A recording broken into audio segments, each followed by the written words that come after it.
Good morning students, welcome back to botany class. हम roots के बारे में पढ़ रहे थे। पिछले वीडियोस में हमने रूट की एपिकल मेरिस्टम के बारे में पढ़ा, डाइकॉट रूट के बारे में पढ़ा, उसकी प्राइमरी और सेकेंडरी ग्रोथ के बारे में पढ़ा। आज हम मोनोकॉट रूट के बारे में इस वीडियो में पढ़ेंगे।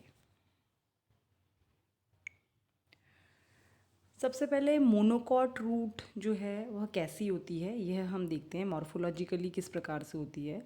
तो मोनोकॉट्स के अंदर फाइब्रस रूट सिस्टम पाया जाता है। फाइब्रस रूट सिस्टम का मतलब है कि जो स्टेम है उसके बेस से बहुत सारी स्मॉल रूट्स निकलती हैं और स्प्रेड हो जाती हैं। तो इस तरह की जो रूट है उसे हम फाइब्रस रूट सिस्टम कहते हैं।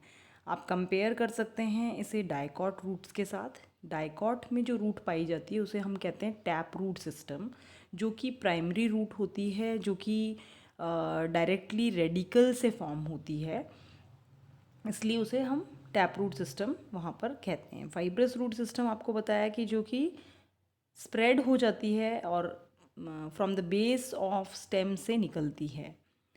अब आते हैं हम, ये तो हमने मॉर्फोलॉजिकली आपको बताया कि मोनोकॉट की जो रूट होती है वह फाइब्रस होती है। अब अगर हम किसी भी मोनोकॉट रूट का टीएस काट के देखते हैं तो कौन कौन से टिश्यूज़ हमें दिखाई देंगे, इसके बारे में हम आपको बताएंगे। मोनोकॉट के किसी भी प्लांट का अगर हम टीएस काटते हैं रूट का, तो बेसिक, जैसा कि मैंने आपको पहले भी यह चीज़ बताई थी, एक बार फिर मैं आपको यहाँ पर बता रही हूँ कि 3 टिश्यू सिस्टम हमको, चाहे आप वह रूट काटिए, स्टेम काटिए या लीफ काटिए, ये 3 टिश्यू सिस्टम आपको दिखाई देते हैं। Dermal tissue system, ground tissue system and stealer tissue system या वस्कुलर सिस्टम। तो पहला जो डर्मल टिश्यू सिस्टम है उसमें यहाँ पर एपीब्लेमा आएगा। एपीब्लेमा जो लेयर है वह आउटर मोस्ट लेयर है, यूनिसीरिएट है, मतलब एक ही सेल, वन सेल्ड लेयर यहाँ पर ये पाई जाती है, यूनिसीरिएट है। बैरल शेप्ड सेल्स पाए जाते हैं और किसी भी प्रकार का इंटरसेलुलर स्पेस यहाँ नहीं पाया जाता। कुछ सेल्स जो हैं आप उनमें देखेंगे रूट हेयर्स भी पाए जाते हैं। तो ये सिंगल लेयर्ड एपीब्लेमा हो गया। उसके बाद अंदर की तरफ में एपीब्लेमा के बिल्कुल नीचे जो है कॉर्टेक्स की लेयर पाई जाती हैं, और यह कॉर्टेक्स की जो लेयर्स हैं यह होमोजीनस है। कहने का तात्पर्य कि जितने भी सेल लेयर्ड है, ये 5 लेयर्ड 8 लेयर जो भी लेयर्स हैं, सारी एक ही प्रकार के सेल से बनी हुई होती है, और वह पैरेन्काइमेटस सेल होता है और कॉम्पैक्टली अरेंज होती है। बहुत इंटरसेलुलर स्पेसेस वगैरह इसमें इतने नहीं पाए जाते हैं। एंड कॉर्टेक्स जो है उसके अंदर अगर हम लेयर की बात करते हैं तो उसके अंदर आप देखते हैं एंडोडर्मिस पाया जाता है। एंडोडर्मिस जो लेयर है उसमें जो सेल्स होते हैं उनके अंदर आप रेडियल थिकनिंग देखते हो, जिसको कि हम कैस्पेरियन स्ट्रिप कहते हैं, वह पाई जाती है। लेकिन बीच बीच में कुछ सेल्स हैं जिनको पैसेज सेल्स कहा जाता है, और उनमें यह कैस्पेरियन थिकनिंग नहीं पाई जाती, जो कि कंडक्शन, रेडियल कंडक्शन के काम आते हैं। अब आते हैं हम स्टीलर सिस्टम पे। स्टीलर सिस्टम की अगर हम इसमें बात करते हैं तो मोनोकॉट्स में जो वस्कुलर बंडल्स होते हैं उनकी संख्या 8 से अधिक होती है।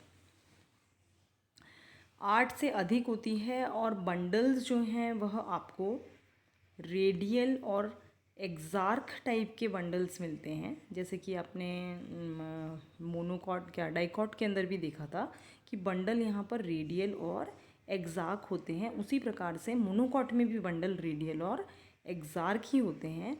वेसल्स जो होते हैं जाइलम में, उनकी आउटलाइन बिल्कुल सर्कुलर होते हैं। फ्लोएम जो है वह जाइलम के ऑल्टरनेटली प्रेजेंट होता है, ऑल्टरनेट रेडियस पे पाया जाता है, और वह सीव ट्यूब, कंपेनियन सेल और फ्लोएम पैरेन्काइमा का बना हुआ होता है। पिथ की अगर आप बात करते हो तो पिथ यहाँ पर सेंटर में पाया जाता है, और उसके वह पिथ जो है वह थिन वॉल्ड पैरेन्काइमा सेल्स का बना हुआ होता है। तो एक जनरल अगर हम स्ट्रक्चर की बात करते हैं तो आपको इस प्रकार का स्ट्रक्चर जो है रूट का, मोनोकॉट रूट का दिखाई देता है। अब अगर हम इसको कंपेयर करते हैं आपके पिछले वीडियो से, जिसमें कि आपने डाइकॉट स्टेम के बारे में पढ़ा था, तो आपको मैंने बताया कि मॉर्फोलॉजिकली वहाँ पर टैप रूट सिस्टम पाया जाता था, यहाँ पर आपको फाइब्रस रूट सिस्टम पाया जाता है। बंडल्स की बात करते हैं तो यहाँ पर 8 से अधिक बंडल्स आपको मिलते हैं। वहाँ पर आपको डाइआर्क, मोनार्क, डाइआर्क, ट्राइआर्क, टेट्रार्क, मतलब 2, 3, 4, 5 इस तरीके से बंडल वहाँ पर आपको मिलते हैं। वहाँ पर आप देख सकते हो इस तरीके से। डाइकॉट जो रूट होती है, ये तो हमने प्राइमरी स्ट्रक्चर के बारे में बात करी है। डाइकॉट रूट के अंदर आपको सेकेंडरी ग्रोथ भी दिखाई देती है, लेकिन मोनोकॉट रूट के अंदर आपको सेकेंडरी ग्रोथ नहीं दिखाई देती है। अब हम अगर चित्र देखते हैं तो चित्र में आप देखिए, सबसे बाहर वाली जो लेयर है दैट इज़ नोन एज एपीब्लेमा, उसे हम एपीब्लेमा कहते हैं। कुछ सेल्स से रूट हेयर्स निकल रहे हैं। रूट हेयर्स का काम आपको पता है कि एब्जॉर्प्शन ऑफ वाटर होता है, ताकि ज़्यादा से ज़्यादा वाटर एब्जॉर्ब किया जा सके और प्लांट को पहुंचाया जा सके। अब आप देखिए, ये जो पूरा लेयर्स हैं, ये कॉर्टेक्स की लेयर्स हैं, सभी एक ही प्रकार के सेल से बनी हुई हैं, जो कि पैरेन्काइमेटस है। इंटरसेलुलर स्पेसेस पाया जाता है, पर बहुत ज़्यादा भी नहीं होता इंटरसेलुलर स्पेसेस। अंदर आप देखिए, एंडोडर्मिस पाया जाता है, पेरिसाइकिल भी पाया जाता है एक लेयर, और फिर उसके अंदर आप अंदर की तरफ में देख रहे हैं, ये आपको जाइलम के वेसल्स दिखाई दे रहे हैं, जो कि सर्कुलर हैं शेप के अंदर, और ये मेटाजाइलम कहलाया जाएगा। और जो छोटा बिल्कुल दिखाई दे रहा है दैट इज़ प्रोटोजाइलम। और ये जो पोर्शन है यहाँ पर बीच में, मतलब जाइलम फिर फ्लोएम फिर जाइलम फिर फ्लोएम, इस तरीके से ऑल्टरनेटली जाइलम और फ्लोएम प्रेजेंट होते हैं। इसका मतलब ऑल्टरनेट रेडियस पे पाए जाते हैं, हम यह कह सकते हैं यहाँ पर। इसीलिए हम यहाँ पर कहते हैं कि बंडल जो है वह रेडियल है और एक्सार्क है। रेडियल का मतलब है ऑल्टरनेट रेडियस पे जाइलम और फ्लोएम का पाया जाना। एक्सार्क से मतलब है कि प्रोटोजाइलम जो है वह बाहर की तरफ है और मेटाजाइलम जो है वो अंदर की तरफ है, मतलब पिथ के साइड है। अगर इस तरह की कंडीशन होती है then it is known as exarch. अब अगर आप स्टेम को कंपेयर करते हैं, जैसा कि मैंने आपको पहले मोनोकॉट और डाइकॉट स्टेम्स भी पढ़ा दिए हैं, वो मोनोकॉट और डाइकॉट स्टेम जो मैंने आपको पढ़ाए थे, स्टेम में भी अगर आपको याद हो तो हमने वहाँ पर जो बंडल पढ़े थे वो कॉन्जॉइंट, कोलेटरल और एंडार्क बंडल हम पढ़ते हैं। एंडार्क वर्ड वहाँ यूज़ किया था। एंडार्क से तात्पर्य है कि वहाँ पर प्रोटोजाइलम अंदर की तरफ होता है और मेटाजाइलम बाहर की तरफ होता है। इसकी बिल्कुल उल्टा जो स्थिति है वो हमें यहाँ रूट में देखने को मिलती है कि मेटाजाइलम अंदर है और प्रोटोजाइलम बाहर है। तो कहने का तात्पर्य यह है कि अगर आप कोई भी टीएस काटते हैं और उसे देखते हैं, आइडेंटिफाई करने की कोशिश करते हैं, तो सबसे पहले तो आपको यह आइडेंटिफाई करना पड़ता है कि वह टीएस जो है वह स्टेम का है या रूट का है। क्योंकि स्टेम और रूट के अंदर भी, वस्कुलर टिश्यू के अंदर भी बहुत फ़र्क है। बाकी बाहर की लेयर्स में भी, जैसे अगर मान लीजिए स्टेम है तो आपको पता है उस पर क्यूटिकल प्रेजेंट होता है, एपिडर्मिस के अंदर स्टोमेटा देखे जाते हैं, कभी कभी आपको हेयरी स्ट्रक्चर दिख जाता है, पर वह कोई ज़रूरी नहीं है। फिर एपिडर्मिस के नीचे आपको जनरली हाइपोडर्मिस दिखाई देता है, हाइपोडर्मिस के नीचे आपको कॉर्टेक्स दिखाई देता है। और वस्कुलर बंडल्स जो हैं उनमें भी डिफरेंस होता है कि वहाँ पर स्टेम में वह एंडार्क टाइप ऑफ वस्कुलर बंडल पाए जाते हैं, रूट के अंदर एक्सार्क टाइप ऑफ वस्कुलर बंडल पाए जाते हैं। तो आप टीएस काट के, ये चीज़ हम प्रैक्टिकल में भी करेंगे, जब भी महाविद्यालय खुलेंगे हम प्रैक्टिकल्स में भी ये चीज़ डिस्कस करेंगे और आपको बताएंगे कि आप जब टीएस काट के देखते हो तो सबसे पहले आपको आइडेंटिफाई करना होता है कि यह जो टीएस है वह स्टेम है या रूट है। उसके मैंने आपको कैरेक्टर्स बताए अभी, स्टेम और रूट में डिफरेंस आप कैसे पता लगा सकते हो। फिर दूसरा, अगर आपने ये आइडेंटिफाई कर लिया कि ये स्टेम है या सपोज़ यह रूट है, तो दूसरा स्टेप आपके लिए होता है कि आपको ये पता लगाना ज़रूरी है कि यह डाइकॉट है या मोनोकॉट है। तो डाइकॉट स्टेम और मोनोकॉट स्टेम के भी डिफरेंसेस हैं। जैसे डाइकॉट स्टेम बहुत कॉमन, अगर आप देखते हो, बिल्कुल देख के पहचानना है तो डाइकॉट स्टेम जो है उसमें आपको अगर सेकेंडरी ग्रोथ नहीं हुआ है, प्राइमरी ग्रोथ की बात करते हैं, तो आप देखेंगे कि वहाँ पर वस्कुलर बंडल्स रिंग में अरेंज होते हैं। लेकिन अगर आप मोनोकॉट की बात करते हो तो वहाँ पर वस्कुलर बंडल्स स्कैटर्ड होते हैं और वहाँ पर ग्राउंड टिश्यू जो है मोनोकॉट के अंदर उसका कोई डिफ्रेंसिएशन नहीं होता है। कॉर्टेक्स, पिथ, हाइपोडर्मिस ये अलग अलग आपको नहीं दिखाई देता, पूरा एक ग्राउंड टिश्यू दिखता है जिसके अंदर आपको वस्कुलर बंडल्स दिखाई देते हैं। जबकि अगर आप डाइकॉट की बात करते हो तो वहाँ पर आपको हाइपोडर्मिस अलग से, कॉर्टेक्स अलग से, पिथ अलग से, सारे रीजन अलग अलग दिखाई देते हैं। इसी प्रकार से रूट में भी मैंने आपको बताया कि डायआर्क कंडीशन से लेकर टेट्रार्क कंडीशन, पेंटार्क कंडीशन हो सकती है, मतलब 8 से कम होंगे। और मोनोकॉट जो अगर है तो उसमें वस्कुलर बंडल 8 या 8 से अधिक होते हैं। तो इस तरीके से आप एक मोनोकॉट रूट को एक डाइकॉट रूट से अलग कर सकते हैं। और एक बात और कि मोनोकॉट जो रूट है उसमें सेकेंडरी ग्रोथ नहीं पाया जाता, जबकि आप डाइकॉट रूट जो देखते हैं उसमें आप सेकेंडरी ग्रोथ पढ़ते हैं, जो कि हमने पिछले वीडियो में देखा भी था। अब आते हैं कुछ स्पेशल एनाटॉमिकल फीचर्स जो कि आपको कुछ प्लांट्स की रूट्स में दिखाई देता है। हमने मोनोकॉट और डाइकॉट रूट का एनाटमी, प्राइमरी और सेकेंडरी स्ट्रक्चर वगैरह हमने देख लिया है। अब हम यहाँ पर स्पेशल स्ट्रक्चर्स देख रहे हैं जो कि किसी किसी प्लांट की रूट में पाया जाता है, जैसे कि वेलामिन। आपने पहले भी मैंने आपको बताया था कि कुछ ऑर्चिड प्लांट्स जो हैं, कुछ प्लांट्स हैं जिनको कि हम एपीफिटिक प्लांट्स कहते हैं, उसका एग्जाम्पल है ऑर्चिड। उसके अंदर आपको मल्टी लेयर्ड एपिडर्मिस दिखाई देती है और वह मल्टी लेयर्ड एपिडर्मिस जो है उसको कहते हैं वेलामिन। अब अगर हम यहाँ देखते हैं कि एपीफाइट्स क्या हैं। एपीफाइट्स मतलब वह प्लांट जो कि दूसरे प्लांट के ऊपर लगे हुए होते हैं, या हमको कहना चाहिए कि वह सपोर्ट लेते हैं उस प्लांट से, उन्हें एपीफाइट कहा जाता है। अब यहाँ पर मल्टी लेयर्ड एपिडर्मिस जो पाया जाता है वो स्पॉन्जी सेल्स उनके अंदर पाए जाते हैं। जो एपिडर्मल लेयर है उसके सेल्स जो हैं वो स्पॉन्जी होते हैं। कहने का मतलब स्पॉन्ज जो होता है, फोम जो होता है, आपको पता है उसमें बहुत छिद्र होते हैं और वह पानी को सोख लेता है। अगर आप पानी पे उस पर रखते हैं तो पानी उसके अंदर घुस जाता है, सोख लेता है। उसी प्रकार से यह जो सेल्स हैं यह भी बहुत वेल अडेप्टेड हैं कि ये पूरा मॉइस्चर जो है इन्वायरमेंट में प्रेजेंट है उसको आसानी से अपने अंदर सोख लेते हैं।